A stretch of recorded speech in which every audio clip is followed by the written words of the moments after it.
Next devotion will be based on Philippians chapter 1, verses 12 to 26. So if you want to press pause, just have a read through those verses and then come back to me. Well, in the 1500s, there was a guy by the name of Ignatius Loyola, and I've been doing a bit of reading about him more recently, and I've been actually quite impressed with the guy. He was a soldier, and his legs were smashed by a cannonball on the field of battle, and basically went to the hospital. And as you can imagine, in 1500s, there wasn't any ER or any ICU. And so he really went through a significant period of time when he had to recover from these incredible wounds and injuries that he received. During that time, though, he had a real experience with Jesus and became a Christian, and then focused his attention on understanding what spirituality was about.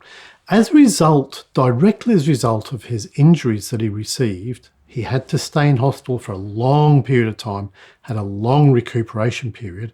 But as a result of that, what happened was that he developed a set of exercises and reflections, which are even used today, 500 plus years later. It's amazing what can be born out of incredible times of difficulty. Well, this passage for me speaks of perspective. Paul's in chains, as we found out the other day. And it's interesting, in verse 12, he says, "Now I want you to know, brothers and sisters, that what has happened to me has happened to further the gospel." It's happened to advance the gospel, to push the gospel forward. But what does that mean? How does that look? Well, firstly, as we learned, he was chained to a guard, so the Praetorian Guard and Caesar's house actually learned about the kingdom of God and about the gospel, and were provided the opportunity to commit their lives to Jesus. And so he actually used that situation in a significant way to bring people and to challenge them about God. We also learned about the Philippian jailer, where when Paul and Silas were thrown into jail, they had the experience with the Philippian jailer, and he and his household committed their lives to Jesus as a result of something which happened to Paul, which was unexpected and not particularly desired. It does challenge us, doesn't it, really? Paul then goes on to talk about preaching the gospel. He says that, he's not massively excited with the fact that people are preaching the gospel. They're actually using his difficulties and his situations to further the gospel, to preach the gospel. And some of that was for their own gain.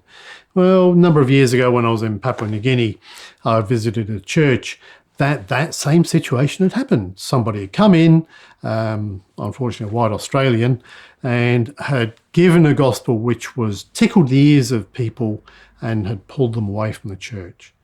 It was unfortunate because many of them left the church and went to his church that he set up and then closed down a fairly short time later.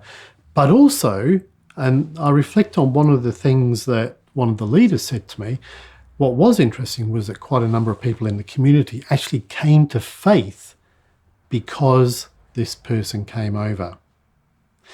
So we can't always judge, as I was telling one of my the folks that I travel on the bus with to work, I said to them, look, you can't always judge the tree by the fruit that's fallen on the ground. But the tree is Jesus Christ. And we can never get away from that tree because that tree will always be fruitful. And whatever fruit comes off that will at least have some stamp of Jesus there. Thirdly, Paul wanted Jesus to just be exalted in his body.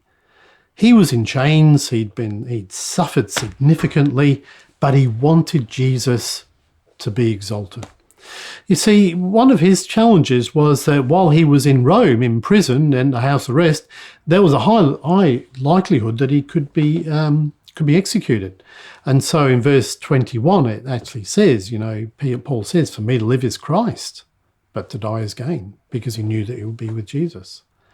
This is a significant statement because Paul's saying that he understands that Sure, he would like to be out of this world of pain and suffering, but he understands that for him to remain behind, there is actually fruitful labour that he can be involved in. His example can encourage others and can advance the gospel. I wonder what your situation is. I wonder how you view your situation. I wonder whether you are able to say, what has happened to me has been able to further the gospel. My challenge with my vision, as many of you may be aware, is that over the last year and a half, I've lost significant levels of vision. In fact, even doing this video devotion now causes me significant discomfort because of the lights. But my prayer is that God uses this to encourage the faith of others, because I know that if others can see me and be encouraged by me and what I'm going through, and then be encouraged to further the gospel and say, you know what, if Pete can do it, so can I. You see, we can spur each other on, and Paul's encouragement is to spur others on. He was loving God, he was loving others, and that is part of the perspective which I think is worthwhile to think about today. Look at your circumstances, look at your situation. How can this further the gospel?